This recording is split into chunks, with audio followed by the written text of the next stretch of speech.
네, 여러분 안녕하세요. 오늘은 빅데이터 마이닝에서 특히 이제 빅데이터와 그 이비즈니스에 대한 그 전체적인 추이와 그 다음에 이비즈니스를 통한 빅데이터 시장이 어떻게 이제 그 형성이 되는지 여러분들한테 오늘 강의를 진행하도록 하겠습니다. 그 이비즈니스 시장은 빅데이터 산업에 있어서 우리가 경영 정보와 그 다음에 여러 가지 그 인터넷 환경에 대한 그 다양한 정보 사회에서 필수적으로 갈 수밖에 없는 이런 그 구조로 이제 형성이 되어 있고요.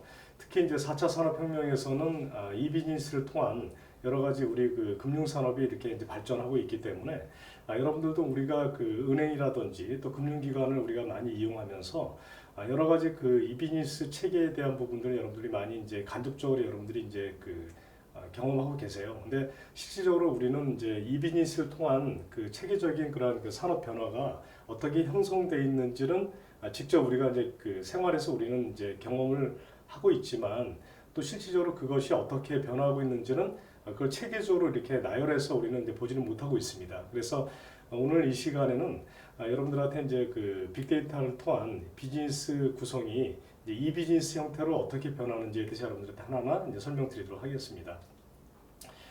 먼저 우리가 이제 빅데이터를 통한 그 변화에 대한 이제 추이는 가장 이제 플랫폼 구성이 되어 있는 그 인터넷 환경이 먼저 어떻게 구성이 되어 있는지가 굉장히 중요하죠. 그래서 이 비즈니스가 활성화되기 위해서는 특히 4차 산업혁명에서는 우리가 그 인터넷 환경에 대한 그 플랫폼 구성이 상당히 중요합니다. 그래서 인터넷 구성에 대한 요소들은 실질적으로 지금은 이제 우리가 집에서 서비스 받는 그 인터넷 그 환경 자체는 우리가 그 FTTH라고 하죠. 그래서 통신 기관 사업자들이 이제 통신 사업자들이 이야기하는 우리가 그 파이버 투 더 홈이라고 하는데 집에까지 인터넷 환경이 이제 들어오기 때문에 그래서 인터넷이 이제 집에 그 광으로 들어옵니다. 그래서 파이버 투 더 홈이라고 얘기하는데요. 그래서 인터넷 그 네트워킹을 통한 여러 가지 그 컴퓨터와 그러니까 시스템 간의 그런 상호작용을 통한 사용자들의 어떤 접근성에 대한 여러 가지 그 내용들을 우리는 그 경험하고 있습니다. 그래서 이렇게 그 네트워크 구성에 대한 부분과 인터넷 환경이 그만큼 우리 생활에서 중요한 요소들을 이제 차지하고 있기 때문에 네트워크 구성은 실질적으로 이제 컴퓨터 단말기를 통한 그 통신망으로 연결이 되어 있습니다. 그래서 이렇게 우리가 네트워크 상태에 대한 이제 우리는 상당히 중요하게 이제 이야기하고 있고요. 그리고 네트워크는 이제 여러 가지 랜이나 웬 이런 그 환경 요소를 통해서 전체적인 그 글로벌 네트워킹에 대한 그 요소들을 우리는 우리 생활에서 많이 이제 경험하고 있는 것이죠. 그래서 실질적으로 이제 인터넷 환경을 얼마만큼의 우리가 이제 그 속도를 높이고 특히 인터넷 환경은 이제 TCP/IP라는 그런 프로토콜을 통해서 글로벌 그 환경에 대한 그 프로토콜 구성에 대한 요소들을 서로 그 TCP/IP를 통해서 프로토콜 요소를 이제 우리는 경험하고 있기 때문에요. 이런 그 프로토콜은 컴퓨터 통신과 이제 그 통신 간의 그런 상호작용을 통한 어떤 그 표준화된 약속을 통해서 우리는 이제 제약을 이제 우리는 그 적용을 하지 않습니까? 그래서 컴퓨터에 우리는 이제 프로토콜을 적용하고 TCP/IP를 통해서 네트워킹에 대한 이제 그 서로 그 규약을 맞추는 거죠. 그래서 이런 컴퓨터끼리 서로 이제 의사소통을 하고 또 이런 그 구성을 통해서 네트워크 구성에 대한 기본적인 요소들을 우리는 이제 많이 경험을 하고 있습니다. 특히 이제 웹 이전 시대에 보게 되면 우리 예전에 이제 여러분들 아마 기억나실 겁니다. 우리가 예전에 PC 통신, 뭐 천리안 이런 여러 가지 우리는 그 인터넷망이 이제 활성화되기 전에 우리는 이제 우리가 일반적으로 이제 전화 라인을 통해서 우리 인터넷 서비스를 우리는 이제 인터넷과 비슷한 우리는 통신 서비스를 우리 경험을 해봤죠. 근데 이제 실질적으로 1969년도에 미 국방성에서 DoD라는 그러니까 컴퓨터 통신망을 이제 이용해서 아르파넷 이런 그 구성에 대한 연구원들이 실질적으로 이제 1969년부터 해서 아르파넷이라는 그런 컴퓨터 통신망을 통해서 이제 실질적으로 이제 컴퓨터라는 그러니까 인터넷과 비슷한 이런 네트워킹 구성에 대한 양방향 통신에 대한 부분을 이제 서비스를 시작하는 그런 이제 시초가 된 겁니다. 1982년도에 이제 미국에서 그 아르파넷을 이제 접속해서 모든 이제 호스트들한테 우리가 지금 현재 보게 되면 우리가 이제 클라우드 개념까지는 이제 그 표현할 수는 없지만 실질적으로 이제 인터넷망을 통해서 많은 사람들한테 그러니까 일대 다라는 이런 그 통신 구조의 그런 서비스 체계를 처음 이제 이렇게 제공하는 경험해보는 그런 이제 경험을 이제 사람들이 이제 많이 이제 느낄 수 있던 그런 이제 시대가 있었습니다.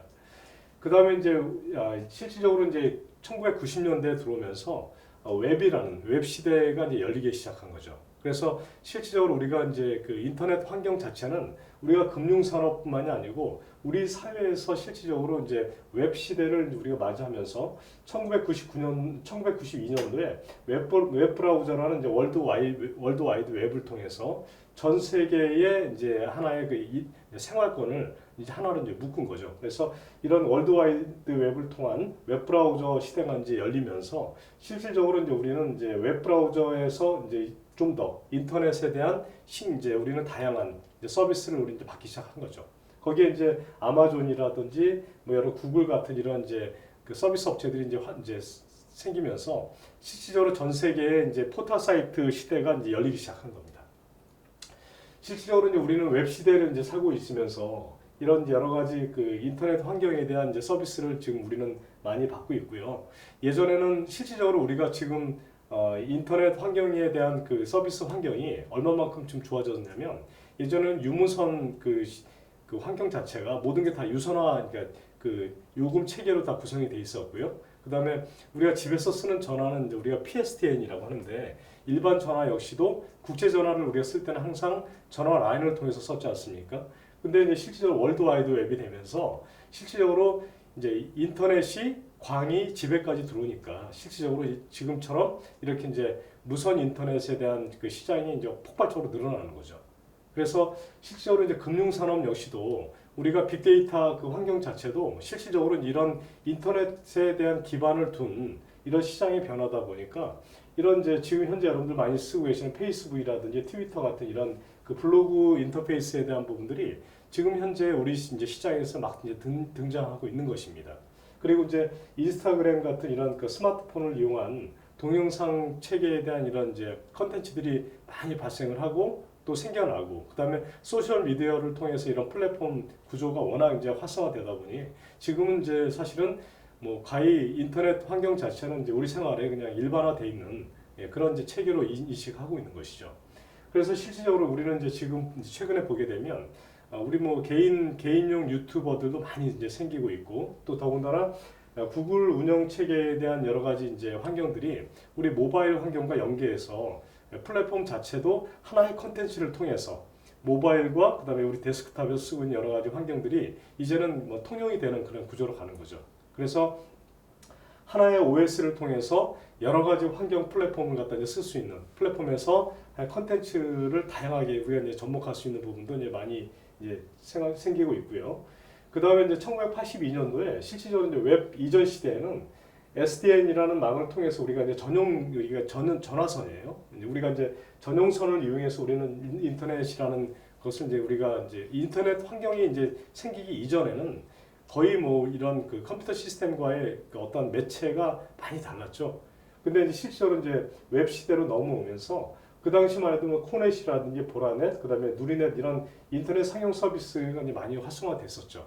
그리고 PC 통신 같은 이런 천리안 역시도 이런 우리가 여러분들 아마 싸이월드 하면 금방 이해가 가실 거예요. 그래서 2000년 초반에 그 SNS 같은 이런 여러 가지 그 싸이월드를 통해서 PC 통신이라는 걸 우리 이제 경험하기 시작했고요. 그 다음에 우리나라 그 국내 인터넷 시장 자체는 와이브로를 통한 여러 가지 서비스 환경들이 이제 막 이제 활성화되고 있는 시점이었습니다.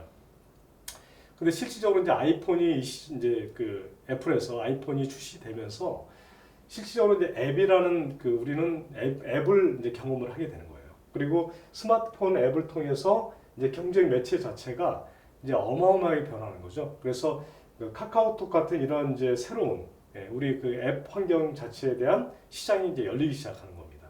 그리고 통신망 자체도 기존에 우리가 우리가 몇 메가 아니면 뭐 몇 킬로바이트 이런 이제 그 구성 요소에서 지금은 이제 거의 5G 서비스로 이제 넘어왔지 않습니까? 그래서 전 세계 그 우리나라가 그 상용 서비스 5G 서비스를 처음 이제 오픈을 했고 인터넷 환경 자체는 여러 가지 그 환경 요소에 대한 부분들은 실질적으로 지금 현재 보게 되면 이런 한국인터넷진흥원 같은 이러한 우리나라 공공기관에서 인터넷 환경을 통해서 여러 가지 통계 데이터를 많이 제공을 하고 있고요. 최근에는 우리가 코로나 시대 이제 맞이해서 이런 코로나에 대한 여러 가지 백신에 대한 학술 연구 자료라든지 우리 그 최근에 이런 데이터베이스 구성이 워낙 잘 돼 있지 않습니까? 그래서 인터넷 환경 자체는 실질적으로 이제 IP를 통한 IP 어드레스를 통한 인터넷 연결고리가 이렇게 이제 우리 그 TCP/IP 구성을 이제 나타내듯이요. 그래서 실질적으로 네 개의 그 10진수를 통한 그 우리는 이제 구성을 통해서 우리가 뭐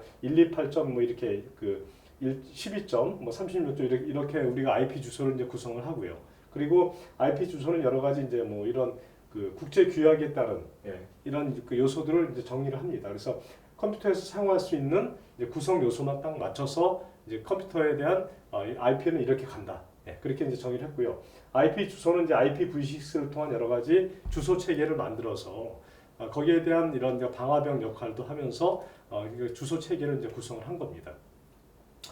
자, 그러면 이제 우리가 인터넷 주소 체계는 우리가 이제 URL을 통해서 우리 HTTP 뭐 슬래시 역슬래시 하고요. 그다음에 월드 와이드 웹, 그다음에 우리는 URL을 이렇게 정의를 하지 않습니까? 그죠? 그래서 이렇게 방대한 네트워크를 통한 그 컴퓨터 네트워크 시스템에 대한 정보 자원을 이렇게 이제 제공을 해주고 있고요. 이런 이제 URL을 통해서 뭐 사이트 주소라든지 파일 인터렉터리 그리고 이제 여러 가지 그 파일 디렉터리 그다음에 이제 파일명을 통해서 주소 IP를 갖다 이게 정의하는 부분들은 이제 규약을 정의를 딱 했죠. 그래서 지금은 이제 뭐 URL은 여러분들이 뭐 잘 알고 계시는 개인용 그 퍼스널 컴퓨터에서도 본인이 홈페이지 만들어서도 많이 이제 운영을 하고 있고 또 이런 이제 도메인을 정의함으로 인해서 전 세계 어디든지 DNS 구성을 통한 이렇게 그 영문 주소를 통한 이런 IP 주소를 이제 체계적으로 만들고 이런 이제 이거는 이제 세계적인 이제 공통 그 규약이에요. 그래서 HTTP 그다음에 월드와이드웹 뭐 점점 뭐뭐점 이렇게 그래서 이렇게 구성 요소들을 갖다 만들어가는 겁니다. 그래서 저희 학교 같은 경우에는 뭐 저는 이제 연세대학교 있으니까 그러면 연세.ac.kr 이렇게 나가죠. 그래서 지금 이제 AC 하면 AC라는 그런 그 우리 여기 보게 되면 이제 그 저기 조직의 어떤 성격을 나타내는 표준 규약적인 요소들을 갖다 나타내는 이제 요소들은 우리는 보통 대학에서 쓰는 그 표준 용어는 보통 여기서 이제 조직적인 형태를 AC로 이렇게 많이 구분합니다. 그래서 뒤에 이제 KR은 우리 코리아의 이제 약자죠. 그래서 이런 그 국가 명칭에 대한 요소들도 이렇게 서로 규약적으로 만들어가는 이런 체계를 이제 만들어가고 있는 것입니다. 자, 그다음에 이제 인터넷 주소 체계를 정의할 때 우리는 보통 IPv6를 통해서 주소 체계에 대한 부분들을 정의를 합니다. 그리고 IPv6의 그 주소 길이를 통해서 우리는 이제 32비트를 딱 정의를 했고요.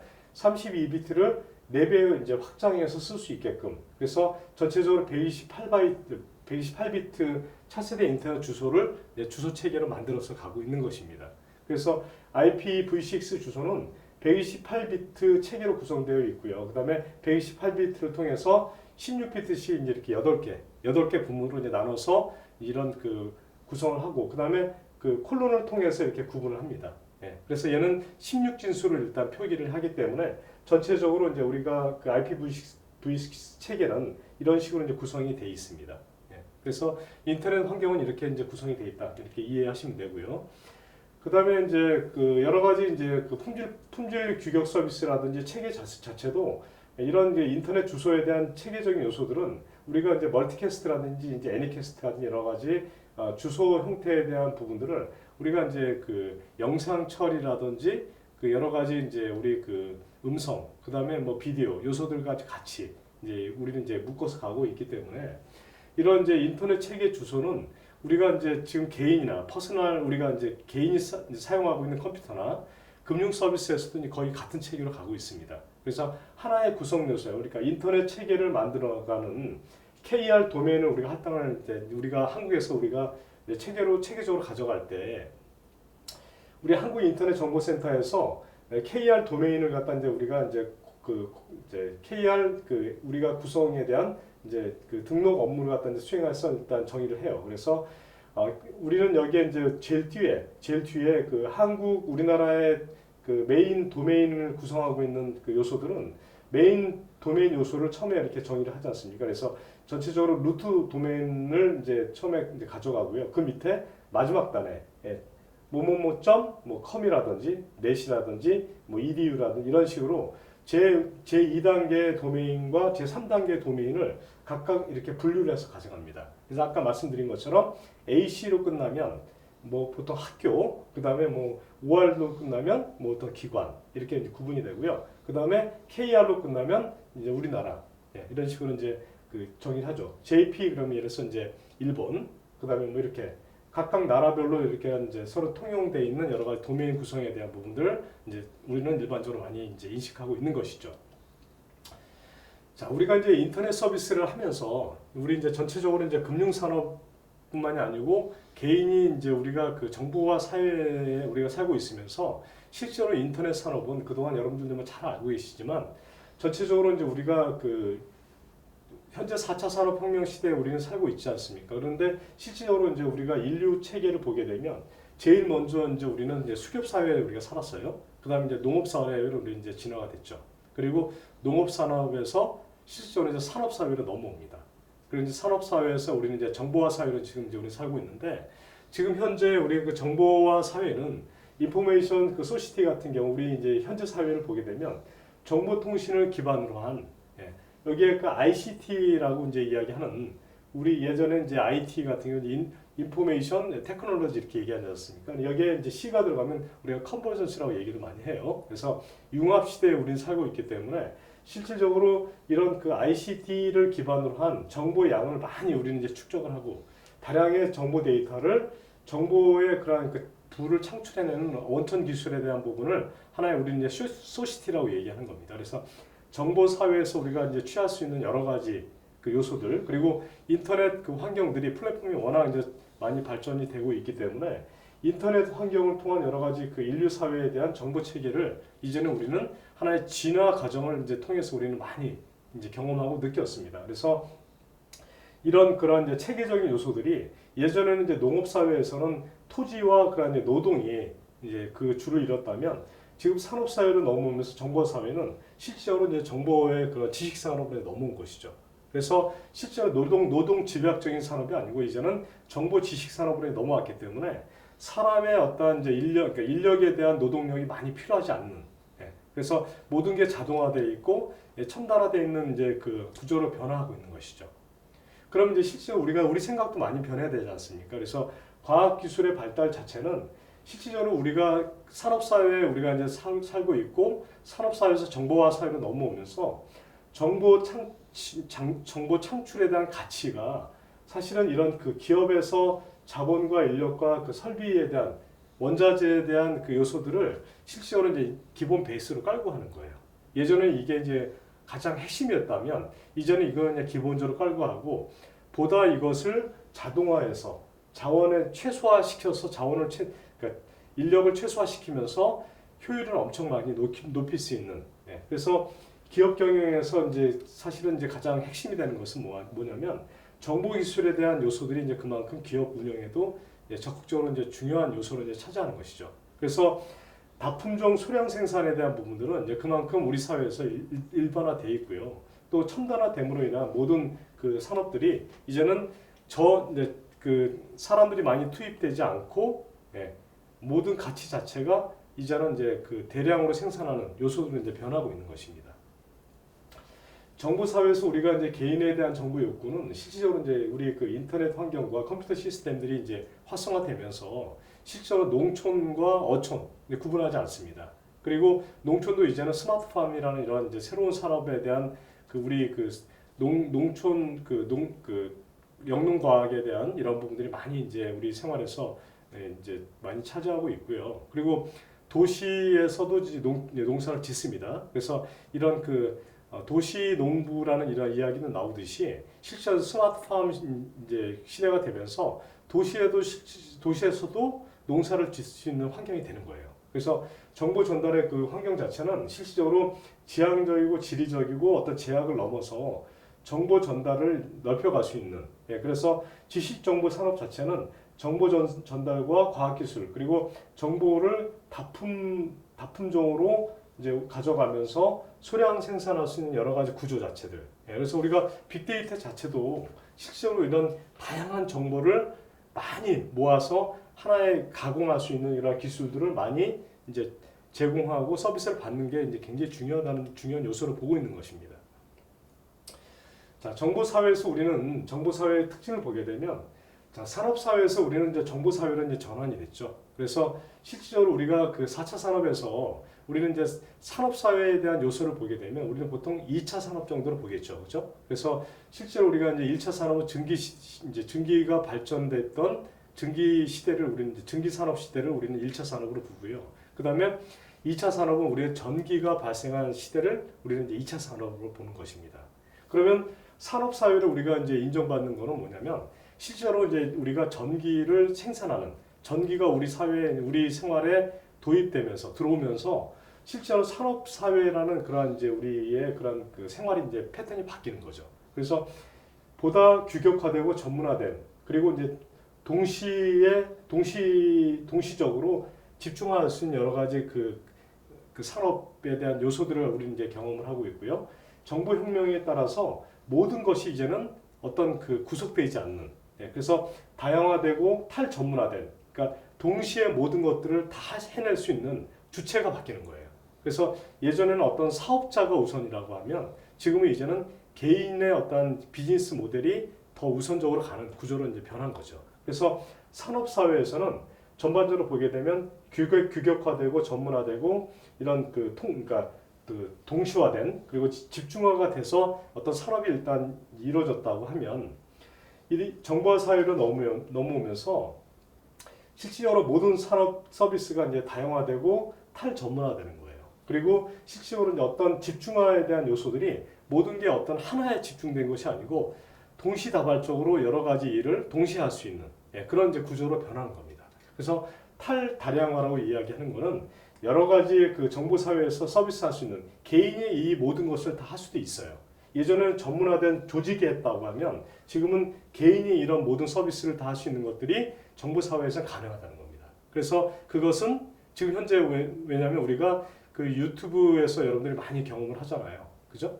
예전에는 꼭 어떤 전문가에 대한 강의를 듣기 위해서는 우리가 어떤 기관이나 학원 같은 이런 어떤 그 집단에 들어가서 우리는 꼭 우리가 그 청취를 하거나 우리가 수강을 들었지만 굳이 그렇게 안 하더라도 지금은 유튜브에 얼마나 좋은 강의들이 많습니까? 전문가들이 늘 거기에 자기가 이제 영상을 해서 촬영을 해서 올려놓고 거기에 대한 그 대상은 누구나 들어와서 볼 수 있게끔 그런 탈다량화 시대로 이제 우리 시대가 이제 변하고 있기 때문에 정보화 사회는 이제는 어떤 정보와 지식 그리고 이제 부와 연결되는 그런 가장 현실적인 요소들을 이제 변하고 있는 거예요.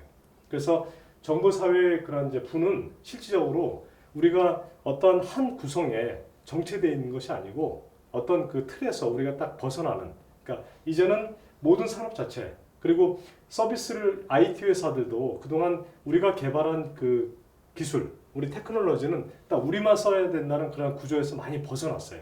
그래서 지금은 대부분 오픈소스를 많이 제공을 하고요. 또 이런 마이크로소프트라든지 구글이라든지 이런 뭐 애플 같은 이런 회사들도 최근에 본인들이 개발한 그 여러 가지 그 특허 기술들 이런 것들도 오픈소스로 많이 제공을 합니다. 그래서 많은 커스터머들이 많이 써보게끔 에이전트들이 많이 써보고 그것을 경험해본 다음에 경험해본 결과를 가지고서 실질적으로 이런 서비스를 만족하면서 우리 거를 쓸 수 있게끔 그런 서비스 구조로 많이 변하고 있는 거예요. 앞에서 말씀 여러분들한테 드린 것처럼 우리가 이제 탈대량 생산으로 이제 전환이 됐잖아요. 그래서 이제는 대량 생산을 하는데 작업자가 많이 이제 그 투입되는 게 아니죠. 그래서 실제로 이제 엄격히 통제해서 반복하고 표준화된 업무를 갖다 수행할 수 있는 조직, 그런 조직 문화를 갖다가 여러 가지 관료 조직에서 실질적으로 이런 탈대량 생산으로 넘어오면서 정보 사회에 대한 구조 자체는 개별 주문에 대한 생산, 그리고 최근에도 보면 우리 그 식당이나 우리는 그 음식 우리가 배달 서비스 여러분들 많이 이용하잖아요. 최근에 보면 공유 주방이라는 거 여러분 아시잖아요, 그죠? 그래서 이런 식당업을 하시는 분들도 예전처럼 각 식당별로 운영을 하는 게 아니고 하나의 이렇게 공유 주방에서 이제는 전화 주문으로만 충분히 해도 그 매출이 올릴 수 있는 이런 그냥 구조로 많이 변하고 있는 것이죠. 그래서 모든 우리가 우리 박리담회라고 얘기하는데 이런 그 탈대량화로 이제 넘어오는 그런 이제 산업사회 정보 시대를 갖다 우리는 우리 사회에서 산업사회에 대한 이제 생산 요소에 대한 중요성을 우리는 이제 경험하고 있는 겁니다. 그래서 산업사회에 대한 생산 요소, 특히 이제 그 토지나 노동이라든지 원료, 자본에 대한 이런 부분들이 예전에는 이제 상당히 중요시 됐었던 시대라고 하면 실질적으로 이제는 서비스에 대한 그 요소들이 그만큼 중요하다고 이제 보는 것이죠. 그래서 이런 그 서비스 자체는 이제는 패키지화되고 모듈화된 그런 이제 산업으로 변화하고 있기 때문에 4차 산업혁명 시대에는 사물 인터넷과 이런 이제 체계적인 표준화된 그런 기술 전쟁이 이제는 시작됐다고 보는 것입니다. 그래서 정보화되어 있는 정보 기술이 그만큼 전달 매체에 대해서도 이제 상당히 중요하게 인식되고 있고요. 그동안 우리가 여러 가지 제품에 대한 이제 기술, 그리고 제품에 대한 기능, 그다음에 생산 서비스에 대한 우리는 이제 다양한 요소들을 많이 우리가 경험하고 있지만 실질적으로 우리가 이제 그 서비스 모듈, 더군다나 여러 가지 그 애드호크라는 이제 여러 가지 그 요소들, 조직의 어떤 혁신적인 요소를 우리는 여러 가지 그 연결고리를 통해서 유연성을 강조하고 전문가들이 실제로 어떤 권한을 위임하는 그런 이제 분권화가 이제 이루어지기 때문에 어떤 요소에 대한 부분들이 예전에는 경험이 많고 또 나이가 많은 사람들이 일단 관리자가 됐다면 지금은 실제로 이제 애드호크 라시라고 하는 그런 이제 그 제도를 갖다 우리 이제 경험하면서 실제로 이제 조직의 어떤 핵심적인 요소는 그 분야에서 가장 전문성을 띈 또 추진력을 가지고 있는 사람들이 하나의 그 PM 역할도 하고 전체적으로 이제 이런 조직 사회를 끌고 나가는 구조로 변하고 있는 것이죠.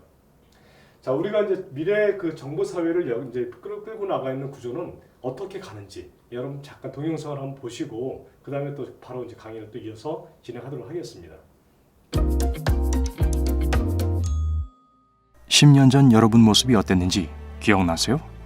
주변 세상도 지금과 많이 달랐죠? 당연하죠.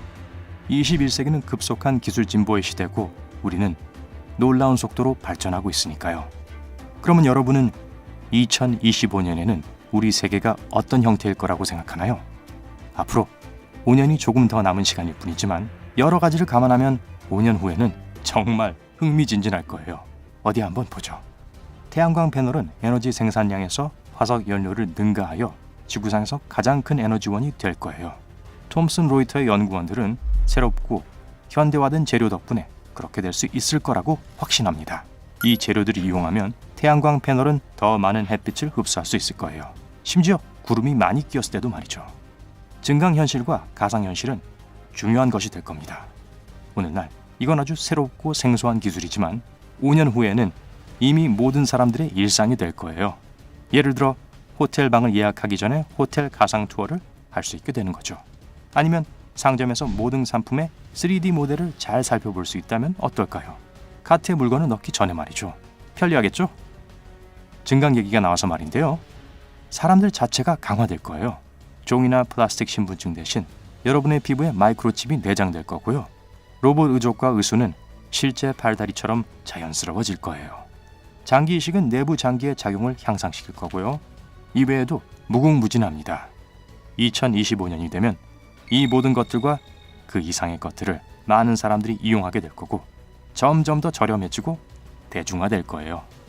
교통체증 문제도 완전히 없어지거나 거의 해결될 거예요. 자율주행 차량, 심지어 하늘을 나는 플라잉카의 수요까지 늘면서 기대되네요. 인적 요인은 급격히 줄어들 거예요. 그리고 교통체증이 생기는 주된 이유 중 하나가 인적 요인이었던 것만큼 대도시들은 마침내 비교적 한가한 도로를 즐기게 될 것이고 우리는 모두 제 시간에 일을 마칠 수 있을 거예요. 너무 기대되지 않나요? 자, 그리고 가솔린 연료는 2025년이면 희미한 기억에나 존재하게 될 거예요. 전기와 수소를 연료로 움직이는 자동차는 가스 연료 차량을 시장에서 점점 더 밀어낼 겁니다. 또 태양열 자동차도 등장해서 점차 나머지 차들을 모두 대체하게 될 것으로 보입니다. 상상해 보세요. 태양빛과 충절한 시간만 있으면 가고 싶은 곳 아무데나 갈 수 있는 자동차라니요. 더 이상 아무것도 없는 데서 연료가 떨어질 걱정이 없는 거죠. 사물 인터넷, 즉 IoT는 만능이 될 거예요. 스마트 하우스, 스마트 오피스, 스마트 빌딩, 폐쇄된 내부 네트워크로만 분리된 채 말 그대로 그 외의 다른 모든 것과 연결됩니다. 혼자 살지만 퇴근하면 따뜻한 저녁 식사가 있는 깨끗한 집으로 돌아오게 되는 것이 현실이 될 거예요. 스마트폰이나 태블릿 화면에서 손가락 몇 번만 까딱하면 모든 것이 자동으로 실행되는 거죠. 인터넷은 정말로 세계화될 거예요. 현재 전 세계 30억 명만이 웹에 지속적으로 접속할 수 있는 반면 나머지 50억 명은 제한적으로 접속하거나 아예 접속을 하지 못하고 있죠. 몇몇 대기업들, 예를 들어 구글, 페이스북, 스페이스X 등이 이미 진행하고 있는 프로젝트 중 하나는 지구상의 모든 사람들에게 초당 1메가비트 이상의 속도로 인터넷을 제공하기 위한 겁니다. 2025년까지 반드시 실현될 거예요. 인공지능이 크게 도약할 거예요. 5년 뒤면 AI는 간단한 질문에 답하고 명령에 따를 수 있을 뿐만 아니라 스스로 더 깊이 사고하고 호기심도 많아질 것으로 보입니다. 아마 오늘날의 시리처럼 말하는 것이 아니라 토니 스타크의 자비스처럼 대화가 가능할 수도 있을 거예요. 간단히 말해서 인공지능은 모든 사람들의 궁극적인 조력자가 될 거예요. 약도 지금 수준에 그치지 않을 겁니다. 지금도 이 중요한 분야에서는 점점 더 많은 진보가 이루어지고 있지만 5년 안에 의사들은 우리가 현재 직면하고 있는 가장 중요한 문제에 대한 해결책을 찾을 겁니다. 여기엔 암과 에이즈, 당뇨병, 알츠하이머, 기타 이미 오랫동안 인간을 괴롭혀온 많은 증상들의 치료제를 발견하는 것도 포함되죠.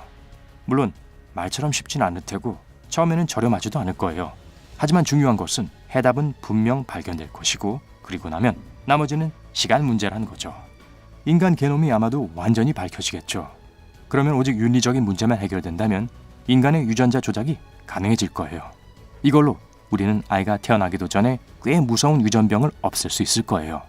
전 세계 과학자들은 심지어 지금도 이 가능성에 대해 토론하고 있습니다. 그러니 2025년까지는 이 문제에 대한 확실한 답을 얻어야겠죠. 플라스틱은 마침내 과거의 유물이 될 거예요. 앞서 말씀드렸던 톰슨 로이터의 보고서에도 셀룰로스 기반으로 한 생분해성 재료가 2025년까지 모든 용도의 플라스틱 포장을 대체할 거라고 밝혔습니다. 토양과 바다가 더 이상 플라스틱 폐기물로 고통받지 않을 거예요. 우리는 더 푸른 행성을 향해 큰 걸음을 내딛게 될 겁니다. 그리고 새로운 재료는 플라스틱처럼 느껴지기 때문에 그 차이를 알아차리지 못할 거예요. 약간 공상과학 영화 같은 이야기도 해볼게요. 텔레포트와 시간여행이 더 이상 말도 안 되는 얘기가 아닐 수도 있어요. 과학자들은 최근에 양자 텔레포테이션이 가능하다는 것을 발견했습니다. 또 다른 과학자들은 입자들이 이전의 상태로 되돌아가는 실험을 했고요. 그건 그들 입자에게는 시간여행처럼 보일 수도 있죠. 연구원들은 양자 실험이 성공했다고 해도 이걸 당장 물질 세계에 실제로 반복할 수 있다는 것은 아니라고 강조합니다. 물론 5년 안에 과거로 가거나 전 세계로 순간이동을 할 수는 없을 거예요. 하지만 그 개념 자체는 어쨌든 더 현실화되겠죠. 유전자 변형이 보편화되면서 유전자 변형 농작물은 실내에서 재배될 겁니다. 식물의 DNA를 변경하면 식물의 생명력이 더 강해집니다. 그래서 농사를 망치지 않으면서 동시에 수확량을 증가시킬 수 있어요. 유전자 변형 농산물이 논쟁에 휘말렸던 시대는 지난 지 꽤 오래고 모든 사람들이 말 그대로 진화를 맛볼 수 있을 거예요. 로봇이 노동시장의 가장 열악한 직업을 차지할 거기 때문에 인간은 더 많은 지적 업무에 관심을 돌리고 열성적인 학습자들에게 새로운 기회를 열어줄 거예요. 로봇이 할 수 있는 모든 일에는 더 이상 인간의 도움이 필요하지 않게 되겠죠. 하지만 어떤 분야에서는 이 로봇 노동자들이 완전히 자율적이진 않을 겁니다. 로봇을 사람이 직접 조종하거나 필요한 일을 하도록 프로그래밍해야 할 거예요. 그렇게 되면 또 새로운 일자리가 생겨날 테니 로봇이 우리 일자리를 빼앗아 실업률이 높아지면 어쩌나 하는 걱정을 할 필요는 없겠죠. 학습에 대해 말하자면 5년 안에 새로운 기술을 습득하는 것이 지금보다 훨씬 더 쉬워질 거예요. 앞서 말씀드렸던 AR과 VR의 발전과 함께 가장 실용적인 기술들조차도 교실에 직접 가서 선생님과 함께 할 필요가 없게 될 거예요. 차를 운전하는 법을 배우고 싶다고요? 집에서 편안하게 할 수 있도록 여기 시뮬레이터가 있네요. 아마도 그런 학습 방법은 금방 널리 보급되지는 않겠지만 분명 사람들의 마음을 사로잡기 시작할 거고 해마다 점점 더 인기를 끌게 될 거예요. 기계 학습도 큰 진전을 이룰 거예요. 거의 완벽한 전자번역기, 운전 스타일에 맞춘 내비게이션 시스템, 기타 여러 기기들과 소프트웨어는 우리의 일상생활을 훨씬 더 쉽게 만들어줄 거예요.